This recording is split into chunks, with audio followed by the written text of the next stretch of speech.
Gute Woche, Motzei Shabbos, Vayechi, Lebedik, Chazak,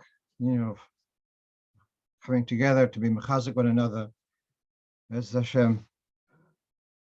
So let's go straight into our shilas. First of all, we have here someone asks a question on this week's parsha. Before we go to sleep, we say God Gedud. There is lots of psukim, but there's that tongue twister. God Gedud Yegudenu, who you good, okay, you're good, who Yegudenu, good God. And so I was asked why that's the brach of Yaakov to God. What's it got to do with the Shema? So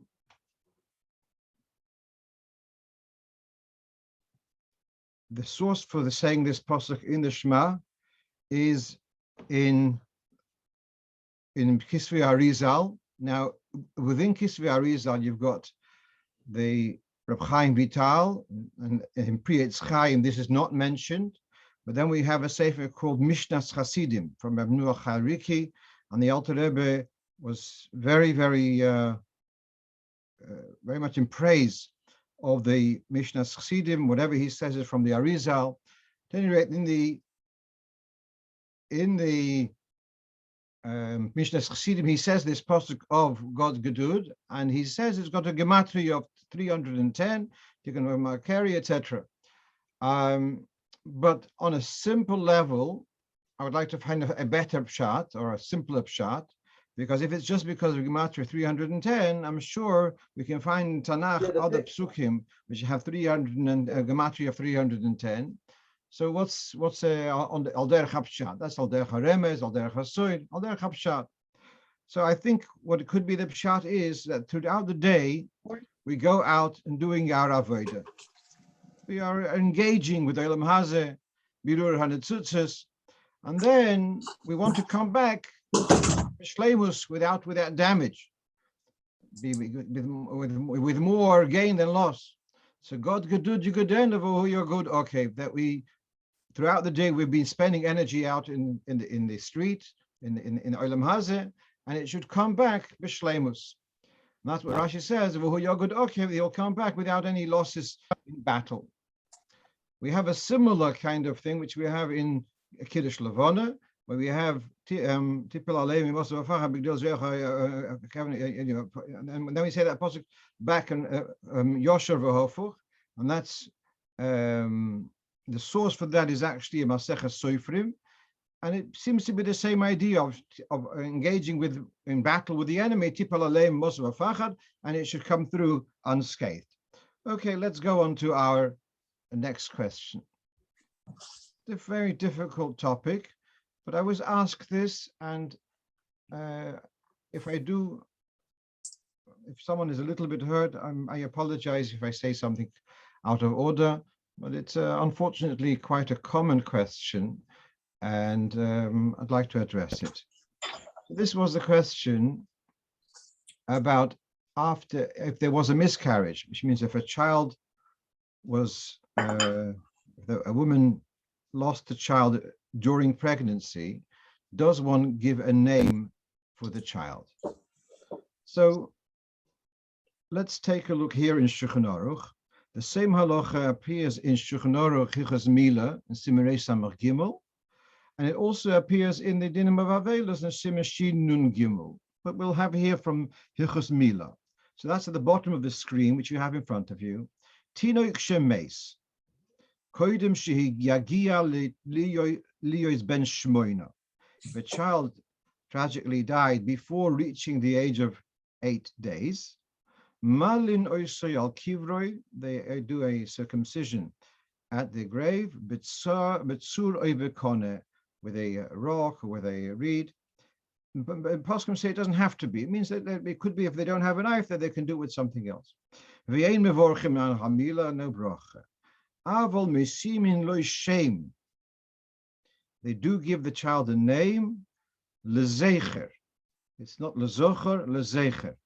It's given a name for remembrance. Sheyirachamu min hashamayim v'yichya b'tchias hamesim. This is a reminder that the child will have a name to be called back by Tchias HaMesim. So now that we see that giving a name has got to do with Tchias HaMesim, so then becomes the question, what about if it's, here the Shulchan Aruch is talking about a child was born and then passed away before the 8th day. What happens if if it's a miscarriage earlier on in the pregnancy? So here we have a Yerushalmi, which says the following: Me'emosai Ktane Yisrael Chayin. This is a Yerushalmi in the end of Perik Daled of Shvius. From what stage would a child come back to Tchias HaMesim? So the first one, once they're born. The other one says, Dabru, from when they start speaking. And they bring a posting and tell him, one says, okay, and then we have Zera Abdenu Yavdenu Yusupar. So when he's Yusupar, when he's able to speak. Then there's another one, Tonim B'Shem Reb Meir, Mishuhu Yodei Alanis Omim Beveis HaKnesses. Shenemar, it says, Apostle, Pisku Sh'orim V'Yehovah Goy Tzadik Shomer Emunim. Read the word Emunim Amenim, when you can say Amen. Then there's another, Tamon Amri, they say, Mishi Yimoilu, from when he had a bris. Brings Apostle. Abodan Amri, Dehocha Amri, Mishi Yevoledu, as soon as they're born. And that's similar to the first opinion which I had before. Even a nefel, which is so obviously nefel here does not mean a child which died within 30 days, because that's Mashiach Voledu. Afilu nefolim, even earlier, even a fetus which is was never born alive. Shenemar, it says Apostle Netzure Yisrael Lahoshiv. And he reads the word Netzure Yisrael. As soon as they are formed and ready, they will come back into Tchias HaMesim. This same discussion, which is in the Gemara and Yerushalmi, as I said, in Shvius Perek Dalet, is also in the Bavli in Sanhedrin Daf Kuf Yud Omid Beis. So that's on the top of this screen. Itmar koton me'emoshe bo le'olam habo. From what stage will a child merit to come to Olam Haba? Everyone says from his born, the other one from when he starts speaking. And he brings this psukim. I didn't compare exactly the names, etc., to the Yerushalmi, but it's obviously very similar. And then we have Itmar Ravino Omar, Mishor Shenizra, from the moment of insemination. Shenemar Zera Yavden. So already, right all the way back, from the very beginning of the child, already, if that child, even if it doesn't mature to be born, etc., is already meriting to be coming to Tchias HaMesim. Okay. Before going further, I want to share with you that Rabbi Reitport of Borough Park, the Vayechi, great Talmud Chochem, he put together a kuntras on, he calls it Neitzer Matoi, a kuntras of chizuk for people who have gone through the tragedy of a miscarriage, and it's given out free of charge. If anyone wants to get hold of it, well, if you have contact in New York, I have some. I've given out some of them to people over here. Okay. I want to also share with you a story going back about 35 years ago. There was a family here in London who they had a baby, and the baby was born with major issues. That was like the vital organs were outside or something. It was like really not viable at all. And unfortunately, predictably, but unfortunately, the baby did not survive more than a day or two. At the time, they wrote to the Rebbe to inform, and the Rebbe told them to ask a Rov Shaila, to consult with the Rov. So here's a din in Hilchos Avelus, where it says that talks about a child within 30 days. If a child dies within 30 days, one doesn't observe Avelus, even if it seems to be fully developed. But then he says, if you are sure that has been fully developed, full term, then there's a svara that you should be observing Avelus. Anyway, this wasn't relevant at all because this child was totally not viable, unfortunately. But what I just now heard about following this conversation, this discussion, that the mother told my wife sometime later. She had advised me. The mother said to my wife some time later, at the time I told them not to light a yortzeit candle, a memorial candle. And so they reluctantly, at first she was a bit upset that I deprived them of this union of having a zikaron, but later, as a few months passed, she actually was very grateful because she said, had it been there, it would have been reminding her of the trauma day in, day out. And like this, by not having a ner zikaron, she was able to come to terms with the situation and go on. So I'm addressing this because the old school of thought was very much suppressing. The more contemporary school is to give some kind of recognition. The actual shiur which I was asked was that the parents want to dedicate some sforim in merit of an unborn child, which died during pregnancy, and I wanted to put a name, this name. So this is where I was struggling with. So what we find in Shulchan Aruch, giving a name to a child which had been born. If the child did not get born, we don't have a source for giving a name. On the other hand, the svara of needing a name for Tchias HaMesim seems to be true, as now that we've established, even if the child doesn't mature, even to that level, also will be merit to Tchias HaMesim. So l'chayra needs a name. Now here's another interesting point. When you say give a name, which name do you give? And the poskim talk about whether to give you see, normally one doesn't give siblings the same name. You don't have two children of the same parents with the same name. So if they're going to use a name, then they won't be able to use that name for a future sibling. So therefore, some poskim talk about using a rather unusual name. But I've certainly never heard that every time there was a miscarriage, which can be several times, to give each time give a name. It's definitely not the general minhag. But I was told in some communities they do give a name even for a miscarriage, which, as I say, this is not the broader minhag as far as I know. But I still felt, they will give a name, but the Eibishter kind of guides each thing the way it should be. And once there's a birth, then it becomes more public knowledge, and then there is the nechama from other people.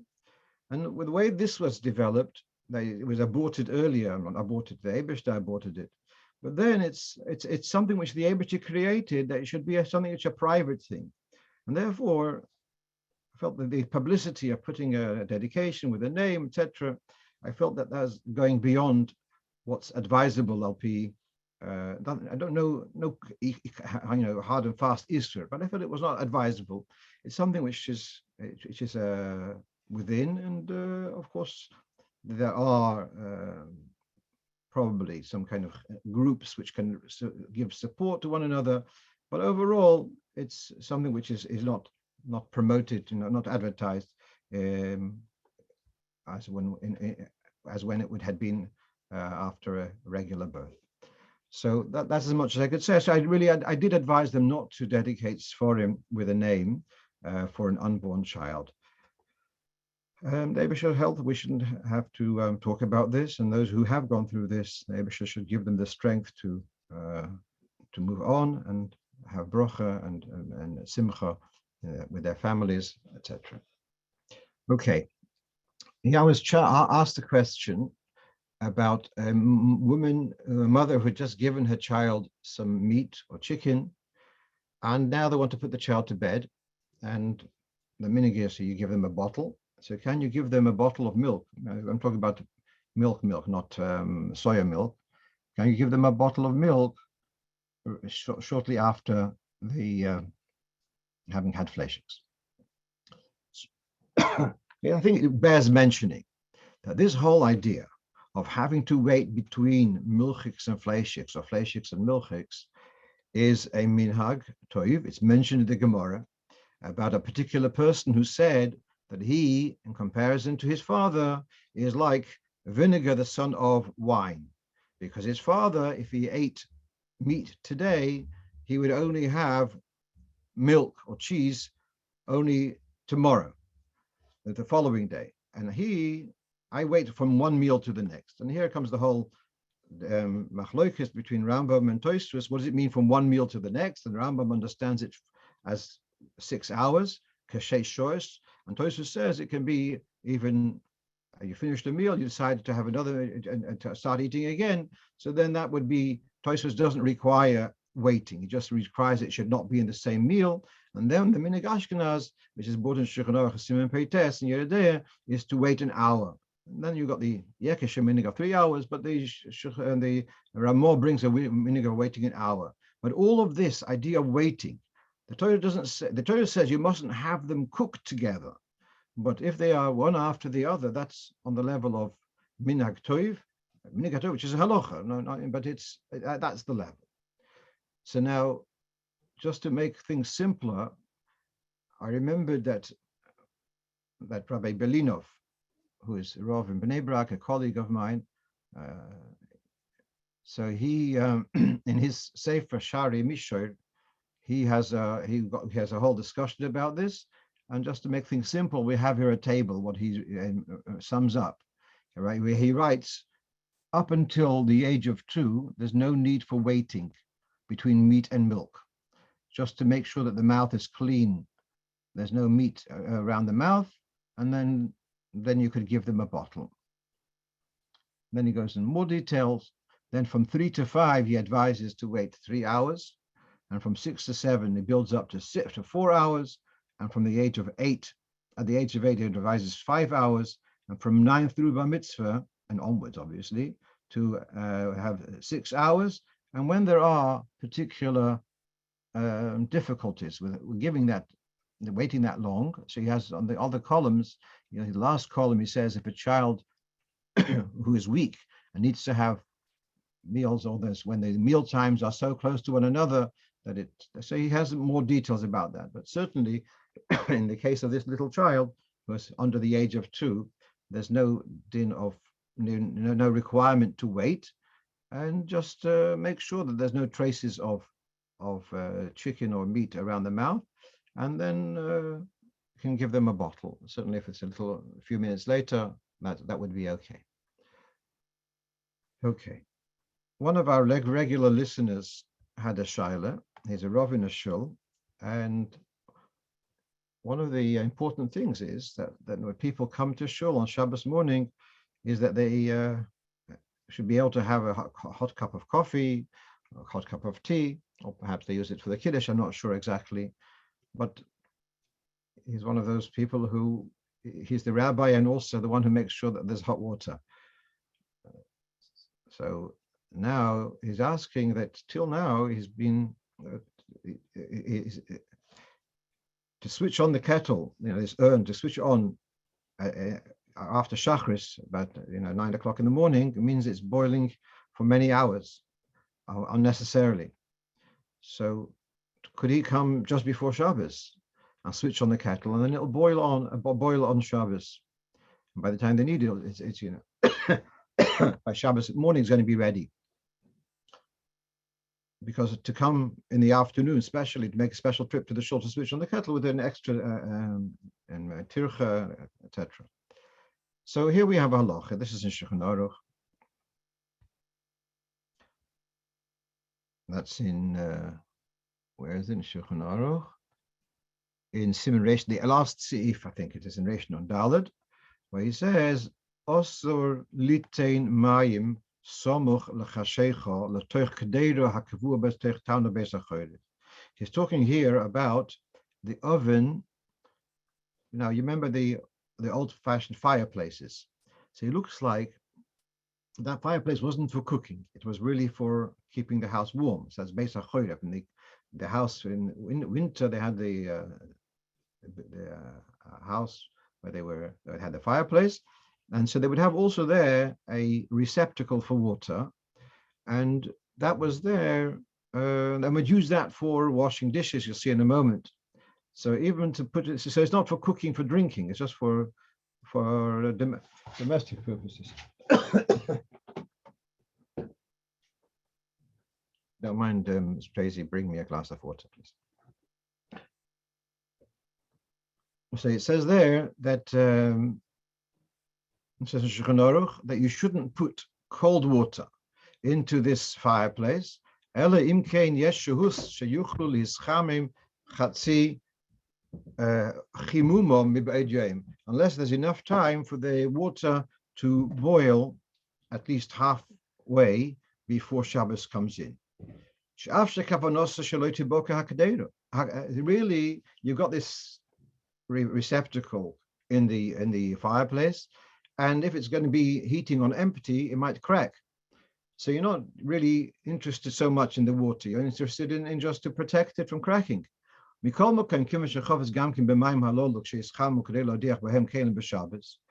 since you're also going to use this water likely for washing dishes on Shabbos, it's common to use them for washing dishes. There is the concern of you might come to stoke the coals.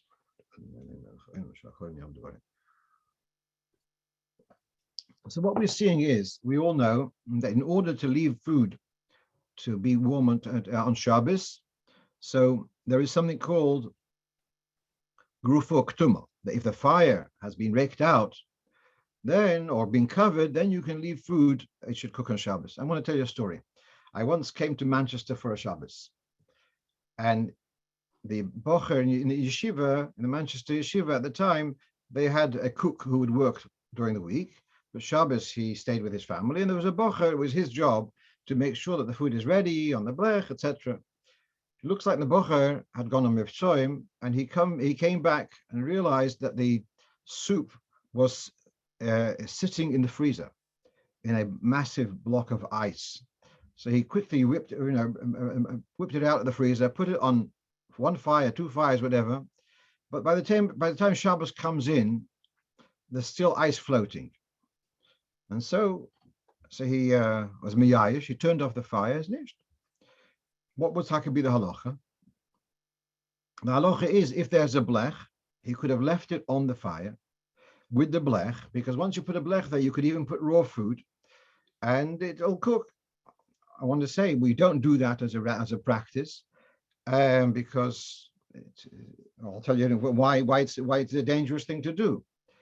If, let's say in Manchester, this was in winter, if you put it up on just at 3:30, beginning of Shabbos, if let's say at 5 p.m. someone would lift that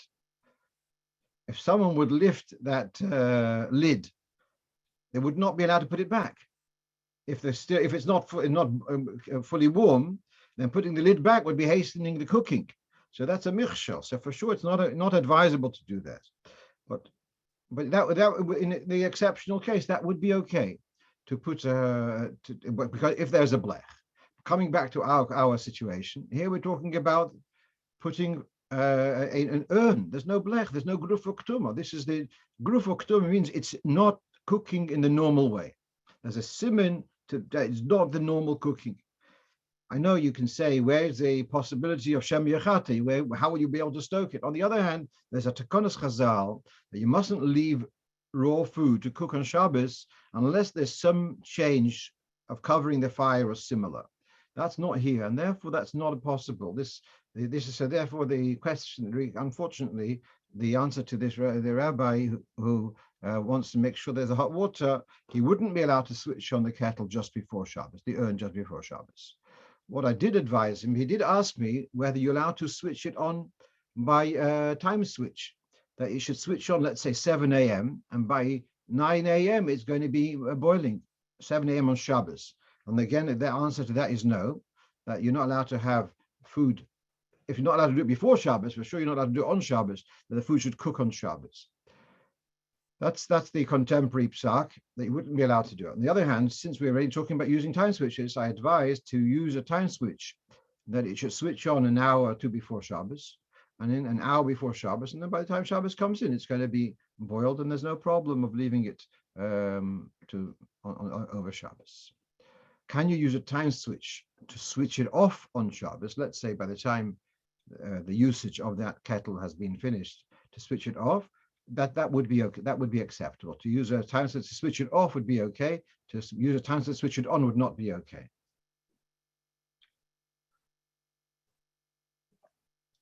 Someone is asking here, isn't our samovar like having a blech because you can't see the element? Well, the truth is you can't see an element. You can't see the fire in the element either. The word is like this. Now, what about Lamoshul? Do you need to have a blech on a ceramic hob? You remember the old ceramics, which were not see-through. So the Magen Avraham talks about the mantelpiece. You've got the fireplace. On top of the fireplace, there's a shelf. And there's a place where you can put stuff to warm up. And he says, there also you cannot put. If it's a derech to use that surface for cooking during the week, therefore you have to have a change, that the Shabbos, it should not be the same as the week. So the word is, it has to be different to the way it has to look unusual. And that's the ikir.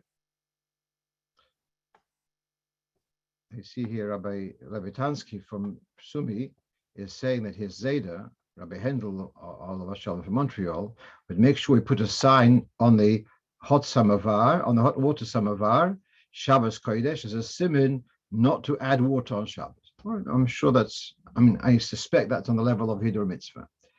Okay, but meanwhile, certainly to switch on, that you should switch on cold water that should boil on Shabbos, that's not acceptable. Okay, let's go on to the next question, and that is going away from Hilchos Shabbos, and here, interesting question of Ribbis.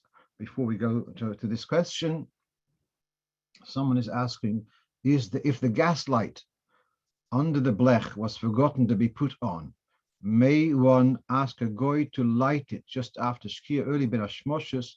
The soup in the pot is cold. Good question. I think it would be okay because Amiri Lenochri is permitted ben Hashmoshes, and since it's got a blech, so then, as I said, with the blech you're allowed to leave it to boil up on Shabbos. How hot does the water have to be? We just read in Shulchan Aruch, Chatzi b'shuloi. All right, let's move on. So here's an interesting question. We have a local shliach, Chayid, and likes to do favors. And a friend of his, supporter, says perhaps it was a weekend, he needed some ties, these zip ties where you can, which you connect wires together, or you connect fences together, whatever this, people who are a bit younger know what we're talking about. So he needed a few ties, and this shliach, he puts up sukkahs, he puts up menorahs, he has in his toolbox, he has a few ties. He said if he gave him 15, 20, whatever. A few days later, he gets a packet of 100 such ties. Thank you very much. He gives him a whole packet of 100 ties. Ribbis. So I want to explain something. If I lend you some chairs and you give back the chairs and you give me an extra box of chocolates, that's okay. But if I give you £100 and you give me back the £100 with a box of chocolates, that's not okay. What's the difference?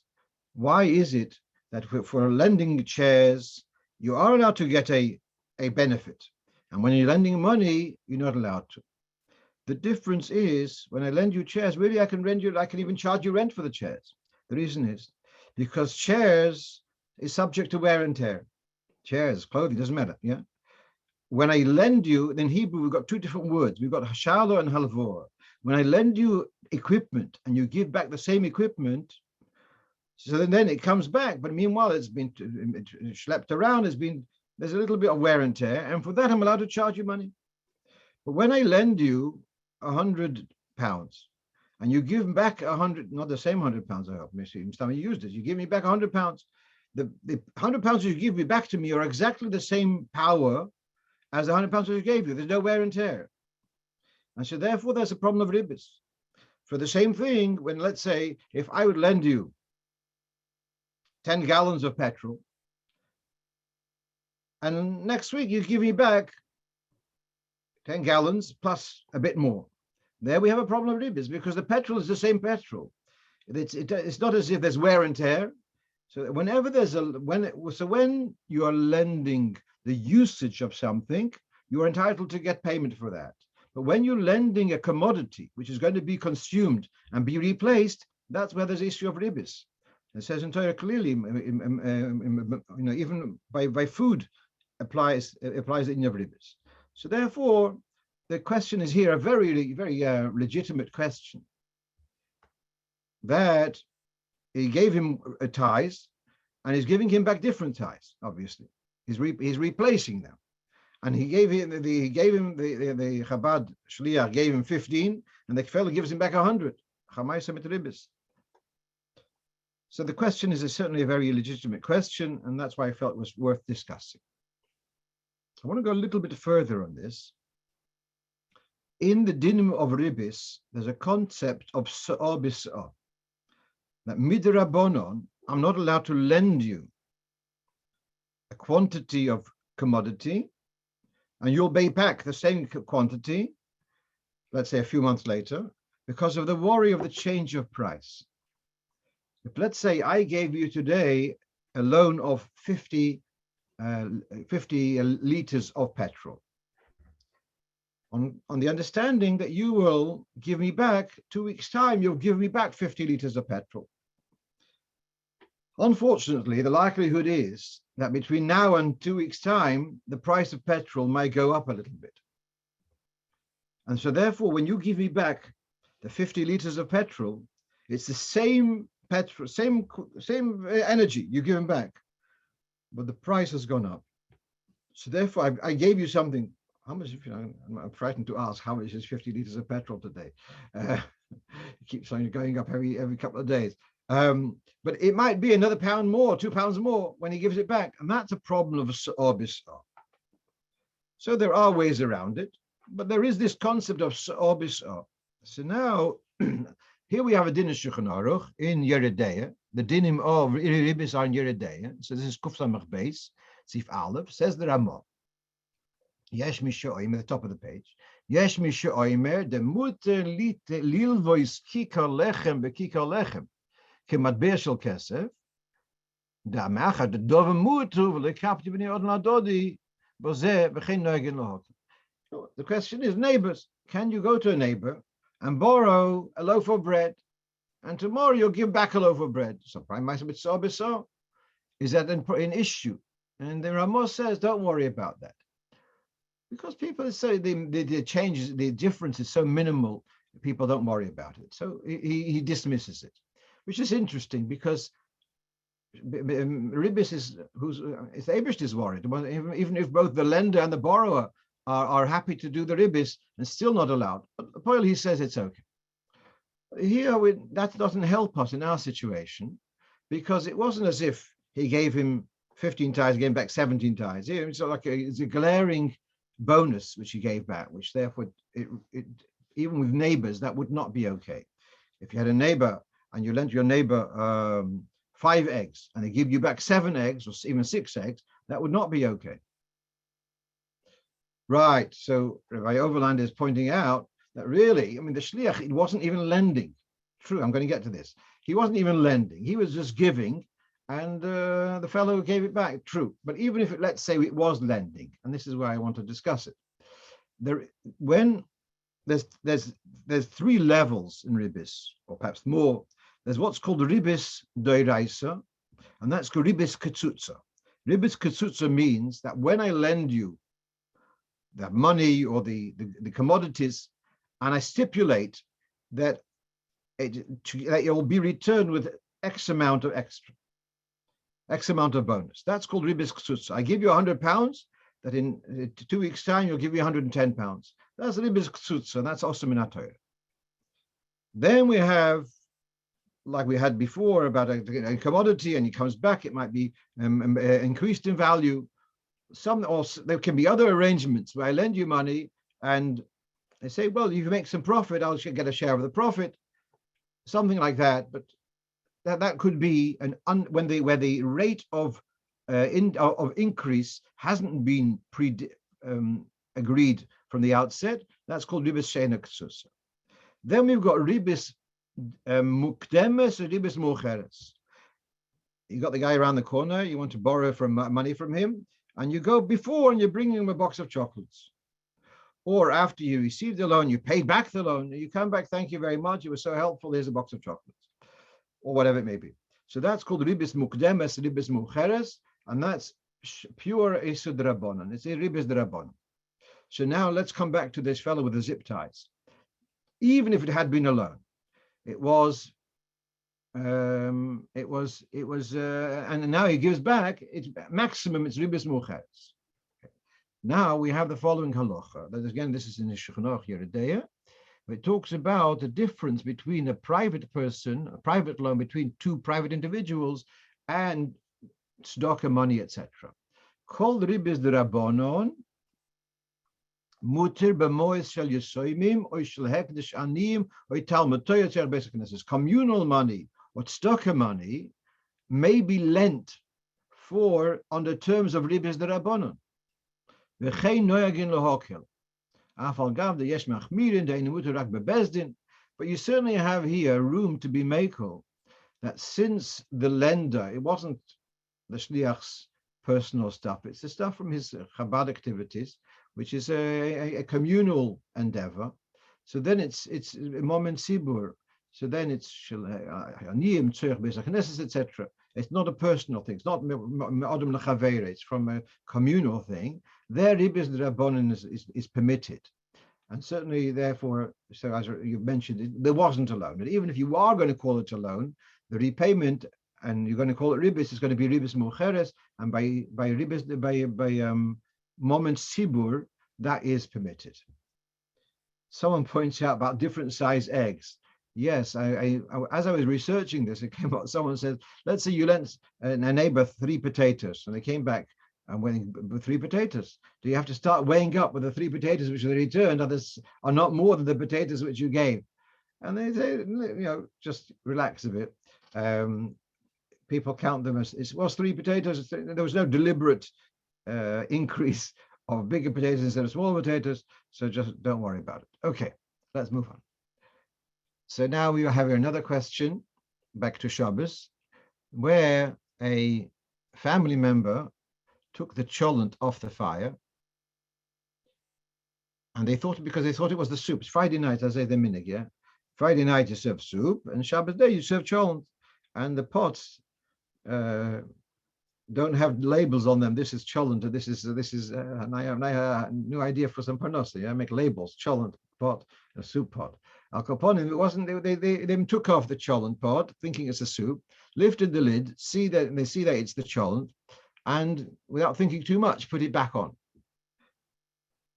So that where he put it down on the counter, and we know that there's the rules of chazara. The rules of chazara, in other words, of when you take food off the heat to put it back on the heat on Shabbos, there are various conditions. And the reason for these conditions, it should not be nira kimavashal. It shouldn't look like you're doing an act of cooking. And so there's various conditions. Before going to those conditions, the most important one is that the food which you're putting back is mavushal kol tzarkai. The food has to be fully cooked, because otherwise, if you're going to put back food which is semi-cooked, so now you put it on the fire, so you're causing it to cook. which definitely would not be okay. In Shmiras Shabbos Gilchosa, he has actually a whole discussion about putting back a cholent. And in Eretz Yisrael, it's common to put in for meat for the cholent, to put in a piece of chicken. So the chicken before Shabbos is fully cooked. But what about the bones of the chicken? By night, the bones of the chicken are hard. If you put it back, by tomorrow they're going to be soft. No one is interested, or most people just throw about the bones. So the whole pilpul there about putting back a cholent which has got chicken bones in it. But let's keep to the other conditions which are applied to every food. One of the conditions is oide beyode. You have it still, hold it in your hand. And the other one is when it's done, it hasn't cooled off. Another one is daito lahachzik, that you had in mind. So this family member took it off. Two things: didn't have in mind to put it back, and actually had put it down. So Rabbi Kiva Eger says the fact that a guest who wasn't the owner of this did not have in mind to put it back, it's not their, it's not their call to decide whether to put it back or not. Therefore, if a guest took the pot off the fire without in mind to put it back, that doesn't make it also put it back. But if you put it down, well, it's down, it's on the table. So then, okay. Having said that, so here we have from the Sefer Shabbos Halocho, where Rabbi Forkash, he says it quite clearly, or we'll see. And let me explain something before reading inside. I said before that it has to be oide beyoda, it has to be still in hand. And if you put it down, you can't put it back. In Gemara, the one says, oide, so long as you haven't put it down on the floor, al-gabi karka. If you put it down on the floor, that's a complete distraction. But if you put it down on the table, you are allowed to put it back. There is a second opinion, even if you put it on the table, is also you shouldn't put it back.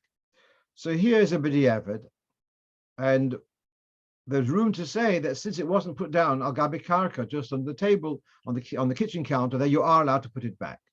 And so this is what Rabbi Forkash is saying over here. Before he spoke about if a guest took it off. Now he says, if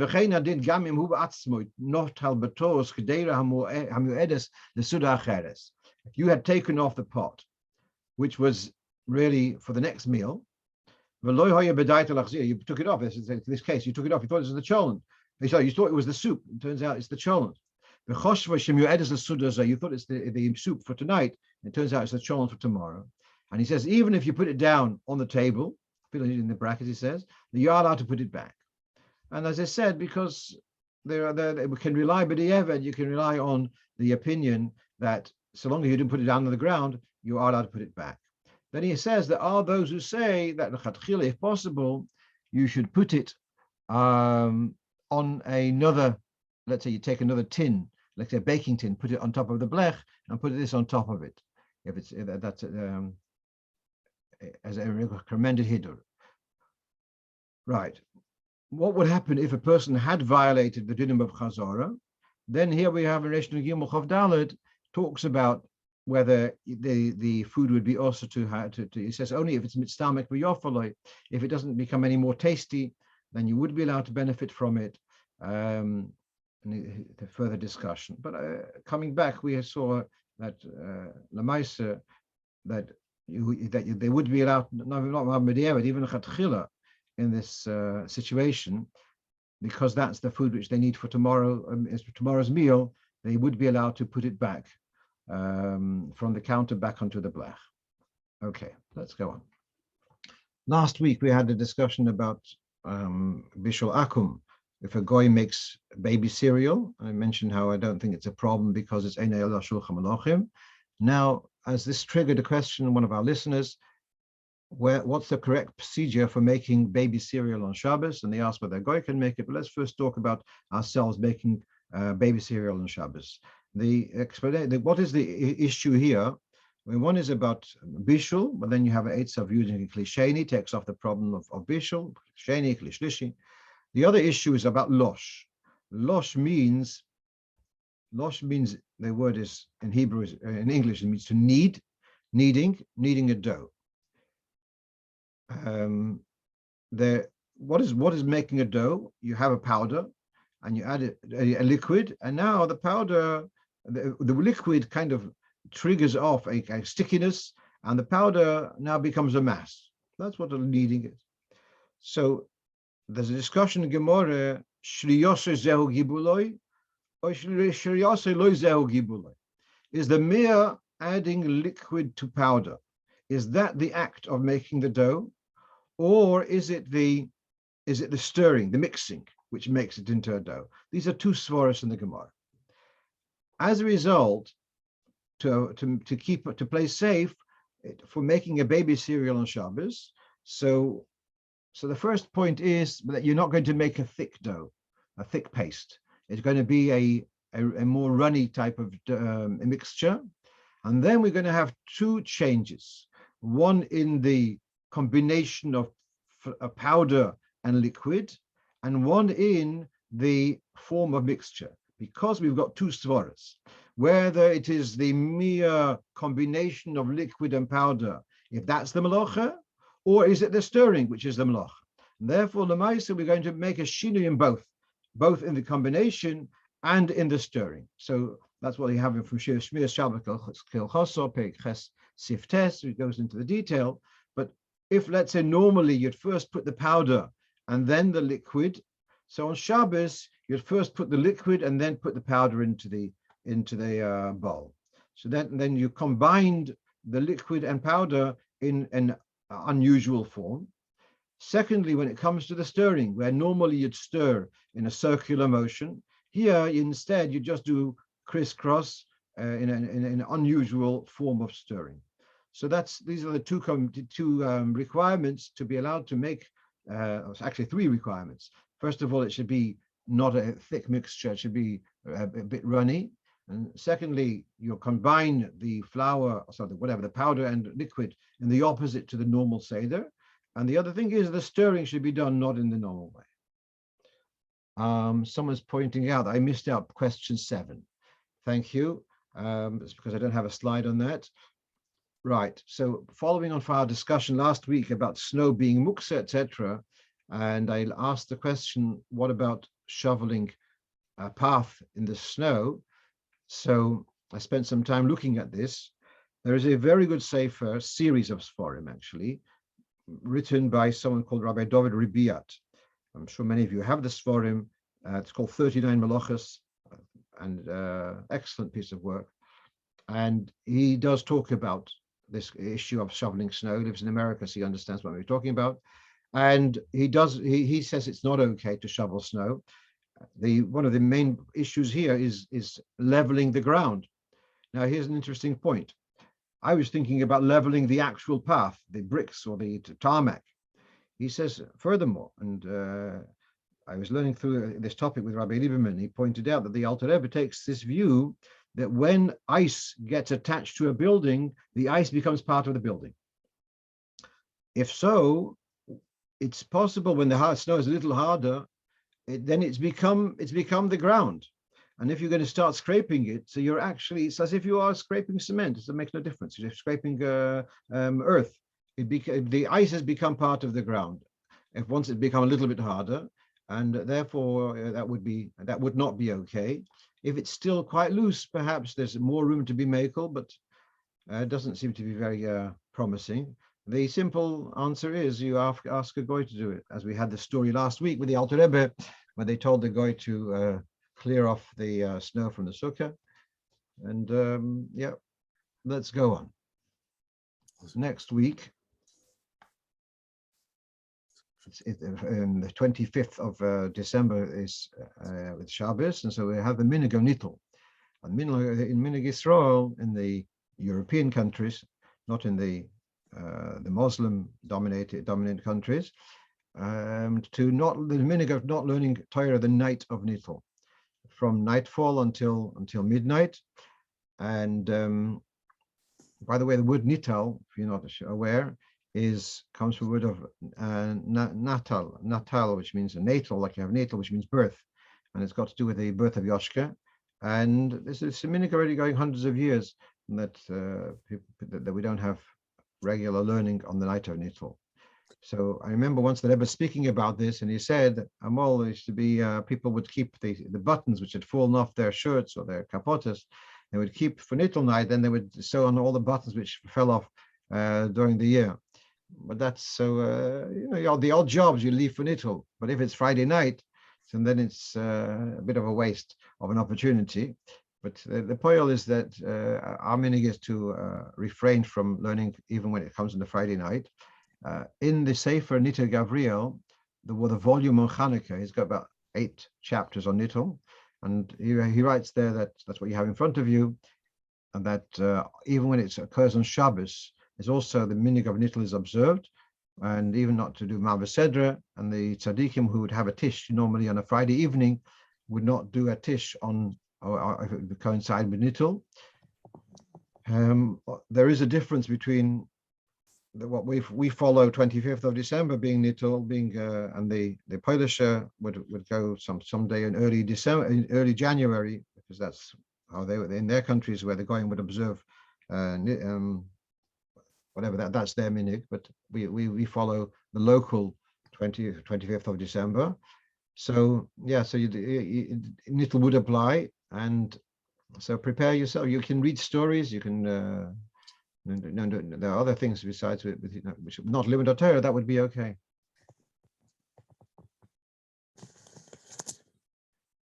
Yeah.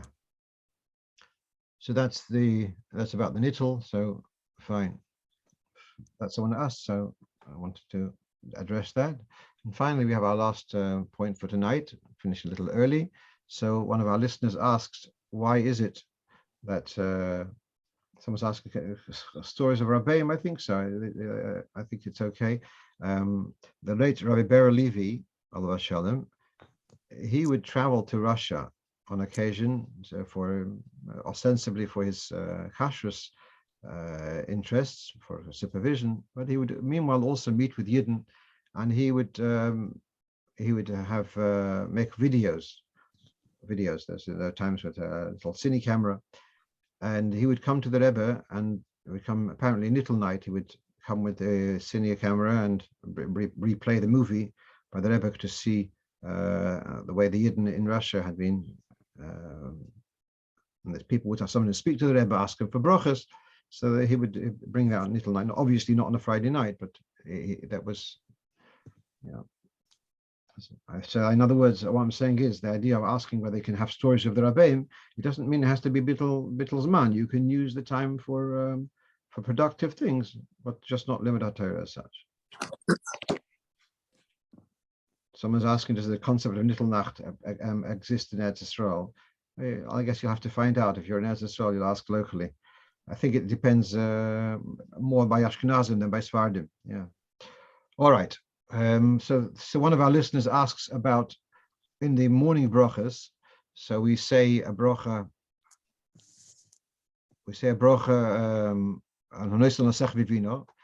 Thanking Hashem for the fact that the rooster has crowed and woken me up. And then we say bracha pekech ivrim. I open my eyes, I say pekech ivrim. And sometime later, I say a bracha hamav sheino me'eno, who has removed slumber from my eyes, my eyelids. Why are they separate? Why are these two brachas?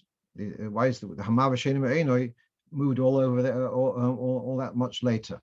So the answer is that it says in the Gemara, when you get dressed, wake up, etc., it says when you wash your hands, you say halachic yadayim, and then when you wash your face, then you'd say the bracha hamav sheino me'enoi, that you thank Hashem for the. So that's got to do with the washing the face. It's two separate things. One is the washing the hands, and earlier in the time of the Gemara would be they would first open their eyes and then wash their hands. Nowadays, we say the bracha first, washing the hands, and then the bracha for opening the eyes. But the washing the face, washing the eyes would be a later stage, that's why it's a separate bracha. A mystery. How does the bracha of hamav sheino me'enoi, how does that flow into the end of the second part of the bracha, all about chasad and tovim, etc.? That's a bit of a mystery. Fine. Right. Reb Naftali is pointing out that Rabbi Sudak would often on nittel nacht, again doesn't apply this year, but perhaps it does with the Polish one, show videos of the Rebbe for the Polish crowd over here. Before I finish, I had an interesting question. Someone asked me about a fast day, and you get up before dawn to be able to eat something before the fast, should you be saying she'osali kol tzarki?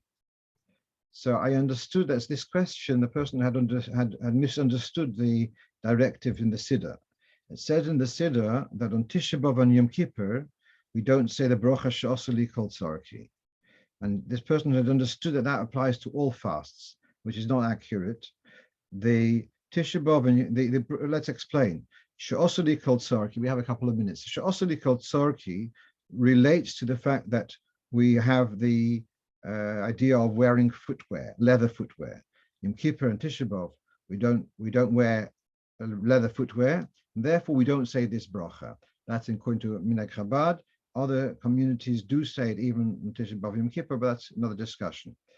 Why is the bracha so indirect? She'osali kol tzarki. Well, you could not say Baruch atah Hashem Elokeinu melech haolam shebara lanu min olim v'sandolim, because it's not true. The Eibush didn't create shoes, didn't create sandals. The Eibush gave us the idea that we could take leather and create them into footwear to protect us, our shoes. So therefore, it's like a little bit indirect. She'osali kol tzarki.